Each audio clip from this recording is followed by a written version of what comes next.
CBI की custody मिली है। 13 आरोपियों की सीबीआई कस्टडी को मंजूरी मिल गई है। आमने सामने बिठाकर पूछताछ करने की तैयारी अब सीबीआई की है और ये ऐसा मौका होता है जब जो आरोपी है वो झूठ बोलने से पहले भी 100 बार सोचता है, क्योंकि आमने सामने बिठाकर कन्फ्रंट कराकर पूरा सच सामने लाना ही सीबीआई की कोशिश है।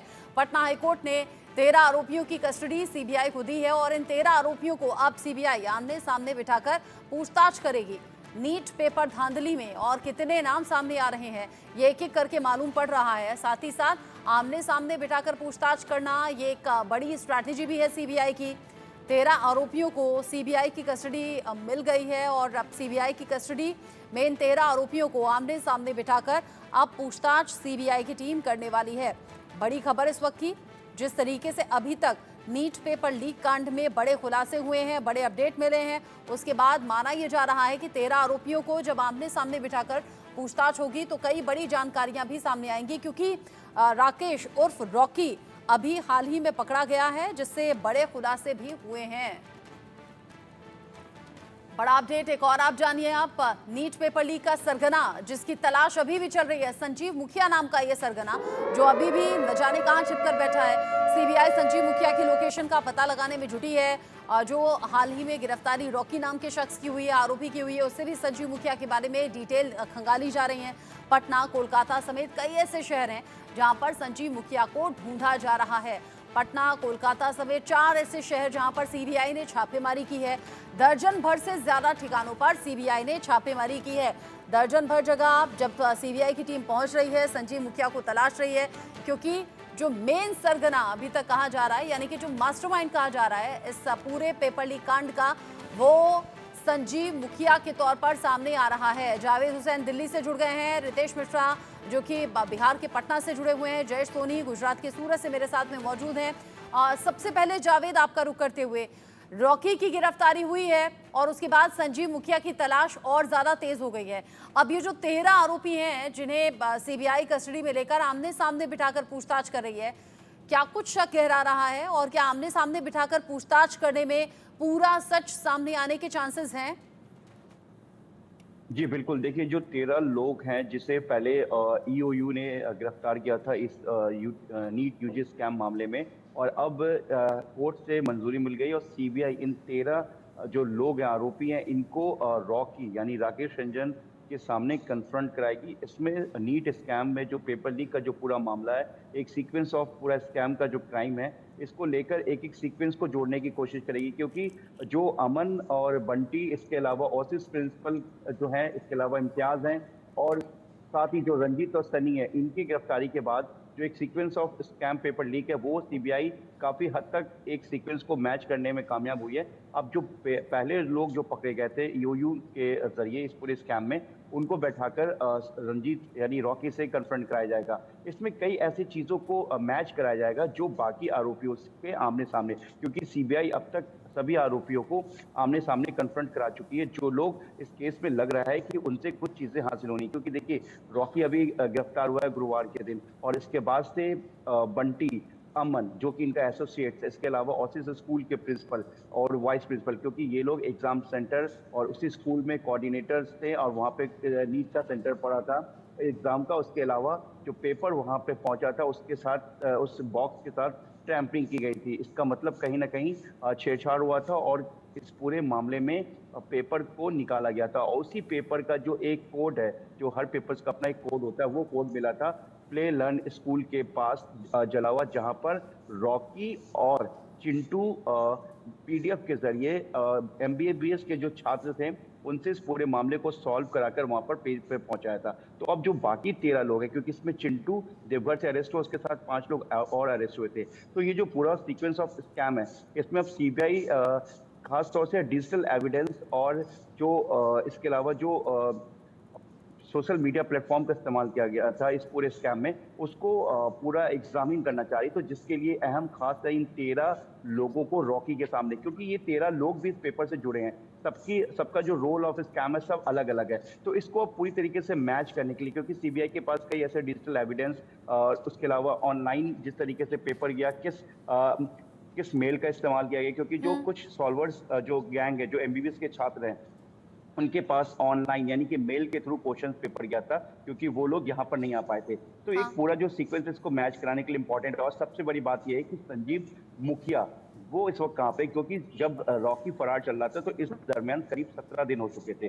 तो क्या संजीव मुखिया का जो इस बीच रॉकी से मुलाकात लेकिन हुई थी, बाकी रॉकी आरोपियों से पूछताछ हुई और उनकी निशानदेही पर अगर रॉकी पकड़ा गया है तो सीबीआई को पूरी उम्मीद है और पूरा विश्वास भी कि जल्द ही संजीव मुखिया तक भी जो सीबीआई की टीम है वो पहुंच जाएगी। रितेश मेरे साथ में है। रितेश, बिहार के पटना के अलावा और कौन कौन सी ऐसी जगह है जहां पर संजीव मुखिया को तलाशा जा रहा है, कहां कहां रेड डाली जा रही है सीबीआई के जरिए? बिल्कुल, देखिए, संजीव मुखिया की तलाशी के लिए सीबीआई की टीम देश के अलग अलग हिस्सों में लगातार रेड कंडक्ट कर रही है।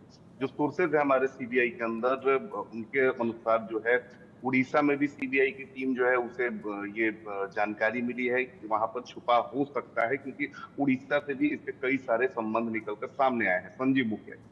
इसके अलावा वेस्ट बंगाल में भी लगातार सीबीआई की टीम कैंप कर रही है। ना सिर्फ कोलकाता बल्कि वेस्ट बंगाल के अलग अलग शहरों में जहां जहां उसे लग रहा है कि संजीव मुखिया मिल सकता है या उसका लोकेशन ट्रेस हो रहा है, वहां पर वो है। इसके अलावा झारखंड में पहले दिन से ही सीबीआई की टीम लगातार मौजूद है, क्योंकि झारखंड से काफी पुराना नाता है, चाहे वो संजीव मुखिया हो, रॉकी हो, इसके अलावा वो सिकंदर यादवेंद्र हो। झारखंड इनके लिए काफी सेफ जगह है और अभी तक ये सारी चीजें वहीं से कर रहे हैं। तो सीबीआई की टीम जो है अलग अलग जगहों पर रेड कंडक्ट कर रही है।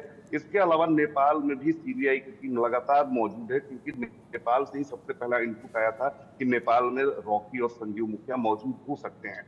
तो देश के अलग अलग हिस्सों में सीबीआई की टीम जो है वो लगातार रेड कंडक्ट कर रही है। इसके अलावा मध्य प्रदेश से भी उसके कुछ संबंध निकलकर सामने आए हैं। तो मध्य प्रदेश, छत्तीसगढ़, उड़ीसा, वेस्ट बंगाल, झारखंड, इसके अलावा नेपाल, ये तमाम ऐसे जगह हैं जहां पर सीबीआई की टीम लगातार रेड कंडक्ट कर रही है, वहां पर उसकी मौजूदगी है और कोशिश यही है कि जल्द से जल्द उसकी गिरफ्तारी हो। जल्द लेकिन से दूसरी जल्द तरफ अगर संजीव देखें मुखिया तो की गिरफ्तारी हो, ये सीबीआई की कोशिश है। मुख्य सरगना भी कहा जा रहा है और जिस तरीके से खबर सामने आई थी कि संजीव मुखिया एक कंपनी की तरह इस पूरे धंधे को चलाता था, 30 से ज्यादा लड़कों को अपने अंडर में रखता था, उन्हें बाकायदा सैलरी देता था, यानी कि ये कोई काम आज का जयेश सोनी नहीं होगा।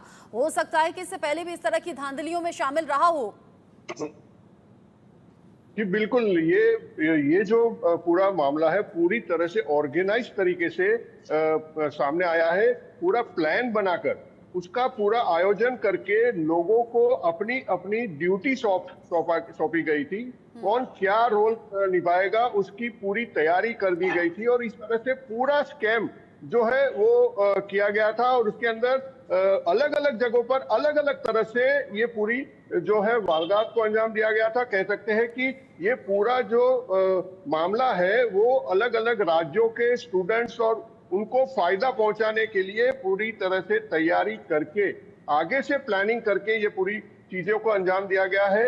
मैं आपको बता दूं कि जो गुजरात का मामला है उसके अंदर जो कोऑर्डिनेटर था वो कोऑर्डिनेटर स्कूल के अंदर शिक्षक ही नहीं था, उसको शिक्षक बनाया गया था और उसको कोऑर्डिनेटर की जिम्मेदारी सौंपी गई थी। जो सेंटर इसके अंदर दोषी पाया गया है उस सेंटर के अंदर उसको जिम्मेदारी सौंपी गई थी, क्योंकि वो पूरी तरह से उसके पास इनपुट थे, सारी चीजें उनके पास मौजूद थी, तो वो पेपर्स के अंदर जो आंसर थे वो फिल करने वाला था। जबकि ये पूरा मामला सीबीआई की जांच के दायरे में आया उसके बाद ये खुलासा हुआ कि तुषार भट्ट, जिसको वहां पर भूगोल का टीचर बताया गया था लेकिन वो सही में वहां पर टीचर था ही नहीं, उसको वहां पर खाली इस एग्जाम करने के लिए ही उसको वहां डेप्यूट किया गया था और शिक्षक के तौर पर उसको पेश किया गया था। तो ये सारी चीजें जो है वो सीबीआई की जांच में सामने आई है।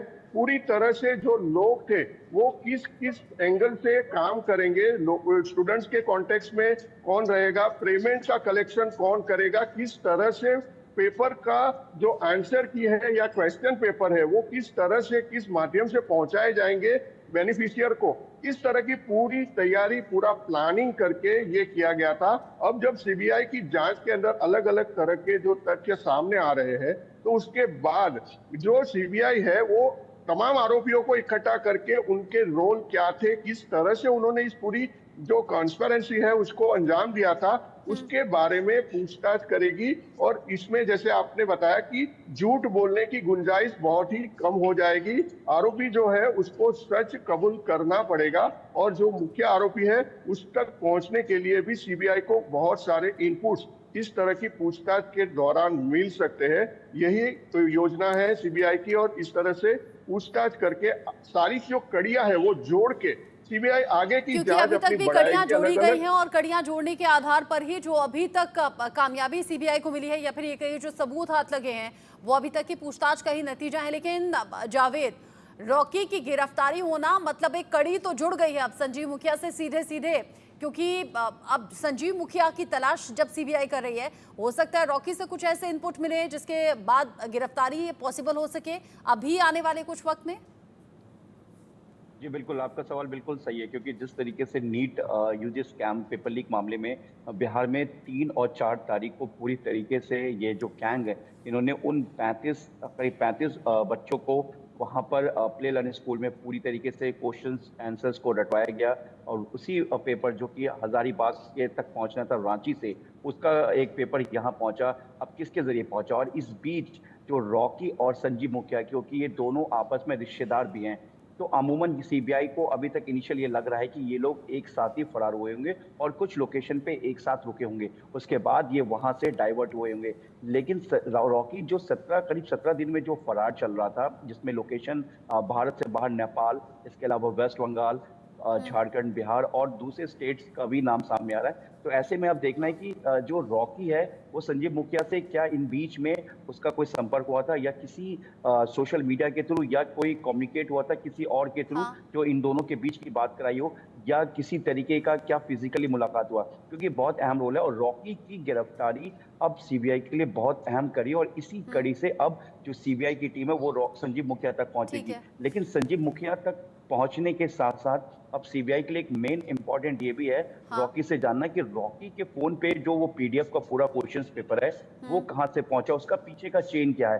क्योंकि वो रॉकी ने ही चिंटू कैसे एग्जाम में जो क्वेश्चन पेपर था वो मिल गया, कैसे फिर उनके आंसर्स मिल गए और कैसे इसे अलग अलग जगह सर्कुलेट किया गया और किस किस का क्या रोल रहा।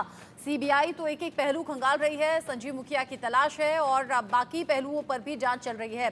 जावेद हुसैन, जयेश सोनी, रितेश मिश्रा, बहुत शुक्रिया आप सभी का मेरे साथ में जुड़ने के लिए और ये ताज़ा अपडेट दर्शकों तक पहुंचाने के लिए। आगे बढ़ेंगे, बड़ी खबर जयपुर से है।